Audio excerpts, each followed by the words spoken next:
Hello, everyone. Today we are going to talk about parental nutrition, indications, and clinical applications. So, when we talk about nutritional support, it could be enteral as well as parental nutrition. And although we have studied in a lot of enteral nutrition, let's today look at some of the aspects of parental nutrition.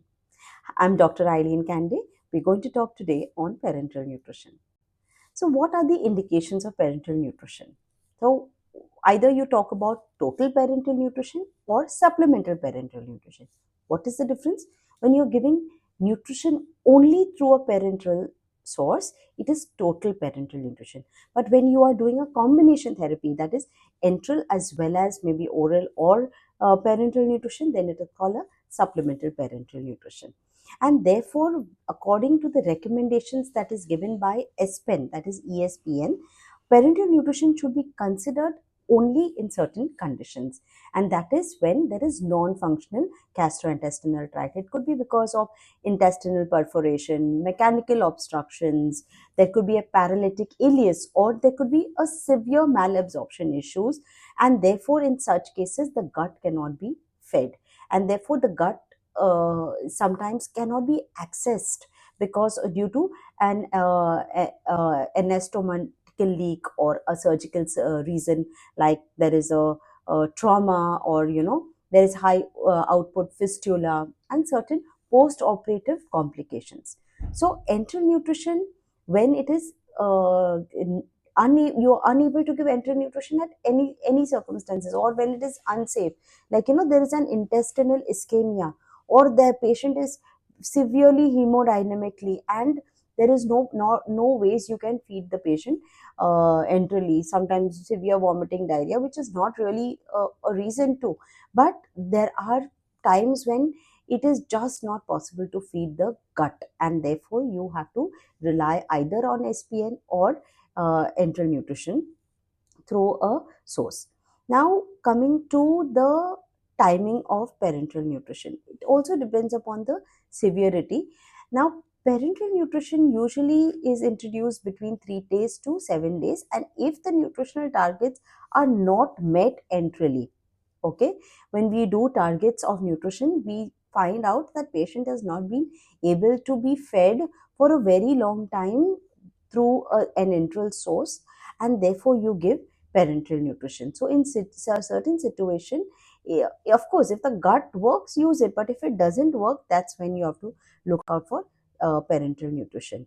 So when you talk about parenteral nutrition in different clinical situations, okay, and the different clinical situations could be when you are talking about first of all, before starting PN, what are the requirements? You need to do a nutritional assessment. We know how to do a nutritional assessment. You have to do a clinical assessment. Find out what is the functional gut. Now, if you do an SGA, we will definitely know what is the situation of the gut. If your patient is in the ICU, you know the hemodynamics of the patient. You have to check electrolytes, triglycerides, liver function test, glucose. Also, sometimes you need to look at the ethical consideration. So, in an inflammatory bowel disease, when you have, say, Crohn's as well as ulcerative colitis, PN is indicated, and when there is or there is an obstruction where you cannot feed the patient, or there is an anastomotic leak or high output fistula, sometimes short bowel syndromes or severe malnutrition. So these are the situations when you can give a parenteral nutrition. And when you talk about a short bowel syndrome, then and you say that parenteral nutrition you are giving, even if it is an ulcerative colitis, you have to does not mean that you're treating the disease, you're just feeding the patient, and you're taking care of the patient, that the patient does not have malnutrition. Also, in cancer patients, it is basically why it matters, because cancer patients are high risk of malnutrition, high risk of cachexia and sarcopenia, and therefore in such situations where they are not eaten well, or they are starving, or they are undernourished, that's when you can consider giving a parenteral nutrition. Sometimes in such situations you can give a supplemental parenteral nutrition also, Okay, but when PN is not recommended, then when there is no gastrointestinal failure. Okay, so if the GI is working even in a cancer patient, you have to give enteral nutrition. PN is indicated only when there is, say, a severe mucositis, or there is severe radiation enteritis, or there is an intractable vomiting, ileus, malabsorption, severe diarrhea. Also in graft versus host disease, that is GVHD. Okay, these are the conditions in cancer when you can give a either a supplemental enteral nutrition or a supplemental parenteral nutrition. Remember, when you're giving parenteral nutrition, hydration is very, very essential here. Coming on to the parenteral nutrition, or when you're looking at certain principles like you have to align it with a ERAS protocol, that is perioperative parenteral nutrition. So within the ERAS, that is enhanced recovery after surgery, the objective of nutrition supports are to prevent parenteral nutrition, but it is not I would say a said thing that yes, all patients would who are undergoing or who are undergoing to go a surgery would need parenteral nutrition.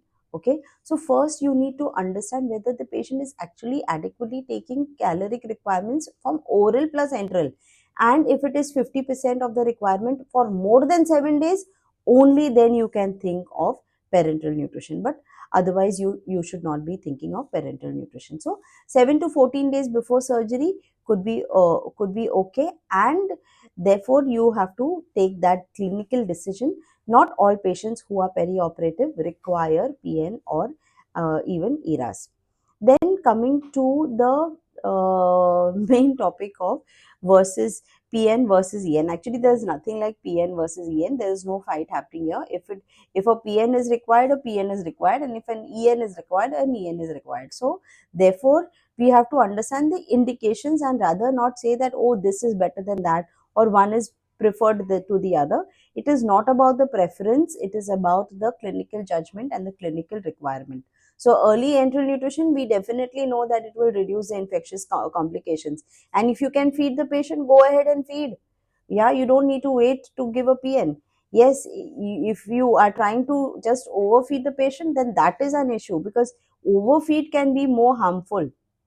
Okay, there was a study called NutriRare, REAE. That is, in that study where they saw that the roots EN versus PN is not actually, does not even affect the infection. Okay, as long as the caloric intakes were controlled. Then we also look at certain other aspects. SPEN has given us a lot of guidelines. So if you really want to read in details about the enteral and parenteral requirements, go through the SPEN guidelines. It will really help you out there.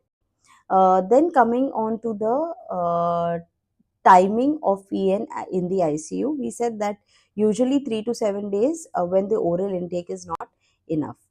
Okay, so intestinal failure, when we talk about the parenteral nutrition as a replacement therapy in the intestinal failure, basically we are looking at to sustain life if the patient's intestine has failed. They have to have a reasonable quality of life. You have to sustain hydration, you have to sustain food, and you have to sustain the patient in a situation of an intestinal failure. So what happens in an intestinal failure? Basically, there is reduction of the gut function even below the minimum requirement. Okay, and this can affect your nutrients, fluids, electrolytes. Okay, so when the SPEN classified it, they said functional classification of IF is acute, that is short term, which happens in for a small period of time, when you give a PN through IV fluid just for a few days. Then there is another which is a prolonged, that is type 2, where IV support is required even for weeks and months ahead. And therefore it could be that the patient has or sepsis, fistula, or major resection, or an intra-abdominal infection. That's when you cannot feed the patient through the intestine, and there is a abdominal complicated surgery, or Crohn's disease, or vascular ischemia, malignancy, or a motility disorder. So those are the people who may progress to a chronic intestinal failure. That is the type 3. When we talk about chronic intestinal failure is type 3, where there is long term of IV supplementation. And it is sometimes these patients have to be even managed at home as a home parenteral nutrition. I'll have another lecture of only home parenteral nutrition, where we'll talk about details about it. But when we talk about classification of IF, it is majorly when we see is the short bowel syndrome, intestinal fistula, intestinal dysmotility, mechanical obstruction, and extensive small bowel mucosal diseases. And the common underlying problems could be either chronic disease, mesenteric ischemia, radiation enteritis, some patients who have GVHD or a surgical complication, small bowel malignancy, short bowel syndrome. So these are the people who are requiring. And mostly long term are when you have more than 100 centimeters of bowel in the jejunum that is being resected, or they have they have a less than 50 centimeters bowels in the colon. And in patients with longer this thing, so PN, the PN may be temporary sometimes. Even the goals of an intestinal failure is that you have to maintain and improve the nutritional status, you have to maintain electrolytes. And if the patient has to be really very long on this thing, they cannot be continuously in a hospital setup. They may need to even go home with a parenteral nutrition. And therefore SPEN did come out with guidelines of IF and HPN. They did that in 2021, where they found that it is helpful for patients. So PN is a therapy where there is a replacement for either in type 1, that is short term or self limiting, type 2 which is complex and unstable, type 3 which requires very long and home parental nutrition. Then we also talk about home parental nutrition, especially for patients who are on long term maybe a type 3 intestinal failure, short bowel syndrome, or extensive mucosal disease, or malignant disease. So in these cases also a home parenteral nutrition is given. Then there is a concept of elective PN for bowel rest. Okay, so basically temporary bowel rest using PN are used in certain situations, and as per the clinical judgment of the gastrointestinal enterologist, where they need to reduce the intestinal inflammation, they decrease the stool output, they promote and healing. So if there is an radiation enteritis, or there is a gastrointestinal graft versus host disease, which becomes there is severe mucositis, these are the situations when you really require to understand that these are the situations that the patient would need parenteral nutrition for very long time. So supplementary parenteral nutrition, these are nutrition that is given in addition to enteral nutrition. So when the enteral nutrition alone cannot meet the energy and protein requirements, that's when you give a supplemental parenteral nutrition in the ICU. And it sometimes EN would fail to meet within 3 to 4 days or 7 days, and therefore there is improvement in whether it's mortality or functional outcomes. So even in some surgical patients require a supplemental parenteral, or they require it like within 7 to 10 days post operatively. Okay, so in these situations we do give a supplemental parenteral nutrition. Also sometimes there are people who cannot take parenteral nutrition, and there is a contraindication. First of all, the main contraindication is that if your gut is functioning, give it through the gut, then PN is not indicated. If your GI tract is functioning, give it through the GI tract. So basically it is, if the gut works, give it. Okay, then there is something called as a short expected duration, that is less than 5 days, where PN is not recommended if you anticipate that the patient is going to eat after 5 days, or it's going to consume 50% of the total calories within 5 days, and the patient is not already severely malnourished. Okay, so in these situations, However, in certain situation where there is very poor prognosis and you know that the patient is not going to survive, so in those situations you may not really require to give parenteral nutrition. Any patient who is hypersensitive, so it may be an allergy, it may be a soybean allergy, it may be a fish allergy, it may be a religious reason. Okay, it may be that patient is allergic to soybean oils, and you have SMOF, lipids or SMOF parenteral nutrition in your ICU. So those are the indications where you do not give this thing. Sometimes even certain renal failures where there is fluid restriction, in those situations where you cannot give a parenteral nutrition. In a hepatic failure where the patient is already battling ascites, or you cannot modify the composition of the feed because it's a 3-in-1 bag and there is a BCA in it. So as per the SPEN guidelines, parenteral nutrition should only be used when the benefits outweigh the risk.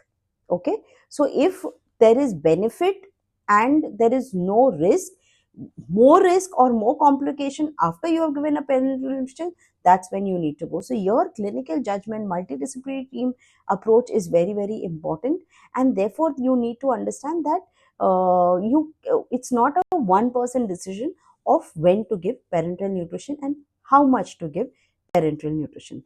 I thank you very much for listening to me. There are many more lectures on parenteral nutrition, and I'll be happy. I thank Academy of Nutritional Sciences to allow me to give this talk. And if you all are interested, please get in touch with me.